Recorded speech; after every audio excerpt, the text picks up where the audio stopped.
Aziz dostlar, bugün böyle gülleri el arasına bularak Bodrum çiçeği, ne bileyim kağıt gülü.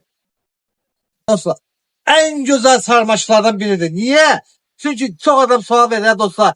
İstəyirəm ki bağımda yay boyu gül olsun. Yayda gedirəm bağa, istəyirəm yay boyu gül olsun.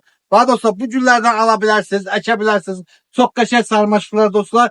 Güneşi sevir, suyu sevir. Güneşli yerde açın, suyunu verin dostlar. Yaydan düz noyabra kadar size gül versin. Bak süper sarmaşıklar dostlar. Her ölçüde varımızdır. Bak böyle orta ölçüler var. Boylar atsa 1 metreden büyüktür. Bak güllüler de var dostlar. Gülsüzler de var. Yeni gül açanlar da var.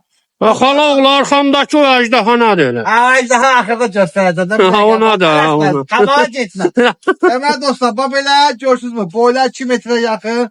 Üzerinde kalor yakından göster. O üzerinde teşekkür. Tabii ki bizde dostlar bizde hemşe ejderhalar olur. Sana bak bir tane baba ejderha göstereyim dostlar. Bak. Bak. Bir tane gel. Tamam dala git bir tane. Bak dostlar bu güle bak he. Bak bunun üstünde gülle bak he. Neze düştü Kaloğlu. Süper. Ha, buna da bunlar. Ha, bu ejderha dostlar. Bu Oradan kökün kalınlığı da ejderhada. Bu köküne bakın. Bana dostlar bu ejderhalardan az daha. Siyen olsa gelip mağazamıza aldığında Hala oğlumun 6-7 yaşı olar. ha çoktu.